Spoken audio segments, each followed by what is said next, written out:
I want to start by calling out a word that is quietly running your business into the ground, and you are probably proud of it.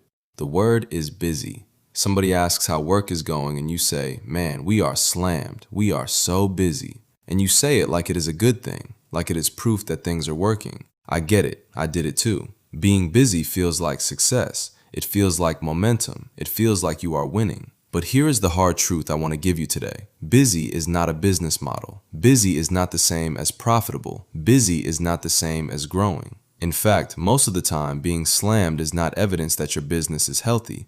It is evidence that your business is inefficient, and you have decided to solve that inefficiency by throwing your own hours at it. You are not busy because you are winning. A lot of the time, you are busy because something underneath is broken, and being busy is how you are hiding it, mostly from yourself. So today, I want to give you 3 moves to tell the difference between motion and progress, and to get your time back without your business falling apart. Because here's the thing nobody tells you. The goal was never to be busy. The goal was to build something that works. Let us get into it.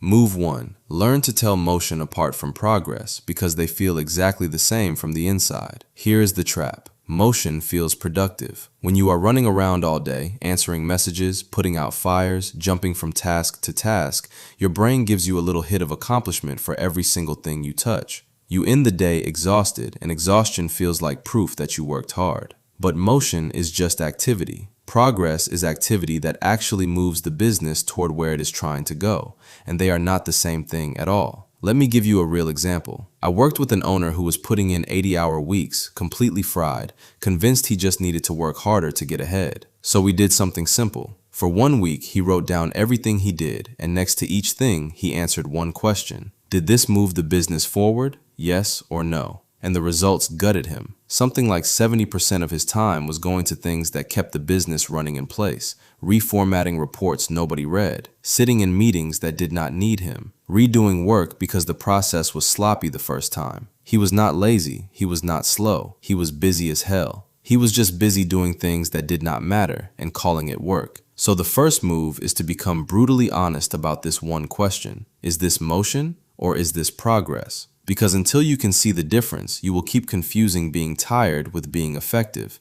and those are 2 completely different things. Move 2. Kill the work that feels productive but is not. Once you start looking, you are going to find a shocking amount of work in your business that exists for no reason other than that it has always been there. Every business accumulates this. The weekly report that gets made and never read. The approval step where you sign off on something you have never once said no to. The meeting that could have been a 2-line message. The double entry between 2 systems because nobody ever connected them. This stuff feels like work. It fills your day, but it produces nothing. And here's the question I want you to ask about every recurring task in your business. If we just stopped doing this, what would actually break? Not what would feel weird, not what would make someone uncomfortable, what would actually break. And you are going to be amazed at how often the honest answer is nothing. Nothing would break. The report would not be missed. The approval never caught anything. The meeting was a habit, not a need. Let me tell you what usually happens when I make an owner do this.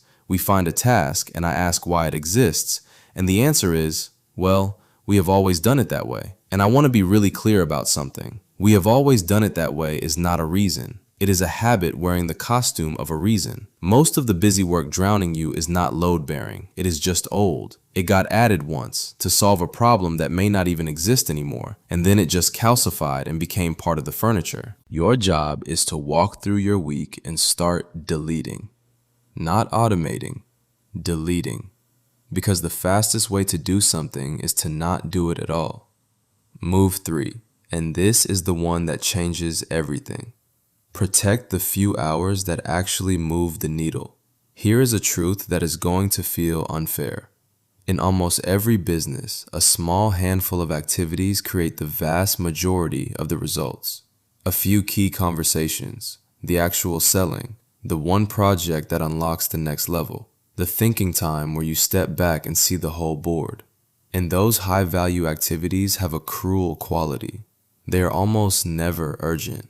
Nothing is on fire forcing you to do them, so they get shoved aside again and again by all the loud little urgent things that do not matter. So the move is to stop treating your time like it is all worth the same, because it is not. An hour spent on the one thing that moves your business is worth more than a full day of busy work. So you protect it on purpose. You block it. You put your 2 or 3 highest leverage hours of the week on the calendar like they are a meeting with your most important client, because they are more important than that. And then you defend that time like a bouncer. The fires can wait. The busy work can wait. Most of what feels urgent is not actually urgent. It is just loud. And if you give your best hours to the loud stuff, there's nothing left for the work that actually builds the business. Let me put a finer point on it.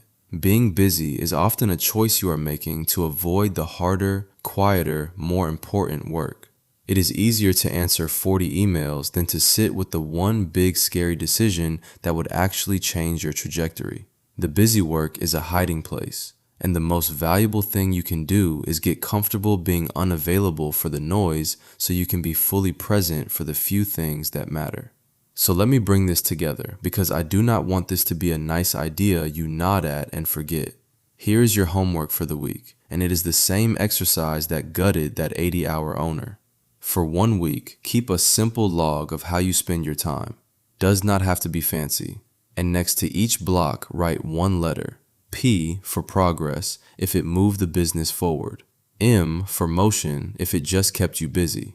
At the end of the week, add it up. And I promise you, the ratio is going to be uglier than you think, and it is going to be the most useful thing you have looked at in a long time. Because you cannot fix a leak you cannot see, and your calendar is where the leak is. Because here's the real difference. A busy business and a healthy business can look identical from the outside, and even from the inside on a Tuesday. Same long hours, same full calendar, same tired owner. But one of them is compounding, quietly building something that will run without you. And the other one is just running in place, faster and faster, wondering why it never gets anywhere. Same effort, completely different outcome. And the only variable is whether you spent your hours on motion or on progress. So this week, stop wearing busy like a badge. Being slammed is not a flex. It is usually a symptom. Go find the difference between motion and progress. Delete the work that does not matter, and protect the handful of hours that actually build the thing. Stop being busy. Start being effective. Now, if you want the tools to actually do this, the time audit template, the framework for cutting busy work, the system for protecting your highest leverage hours, that is all waiting for you inside the Small Business MBA. It is genuinely free. No card, no trial, no catch. Everything you need to stop confusing being tired with being successful. And if you are someone who runs operations for a living, if separating the work that matters from the work that just fills the day is your craft, then I want to point you somewhere else too. We are building the National Board of Operations Professionals, the first real standard and credential for operators. And we are building it in the open with the people who actually do the work. If that is you, come get involved. But whatever you do this week, do not confuse your exhaustion for progress. The goal was never to be the busiest person you know. The goal was to build something that works. Go build that. I will see you in the next one.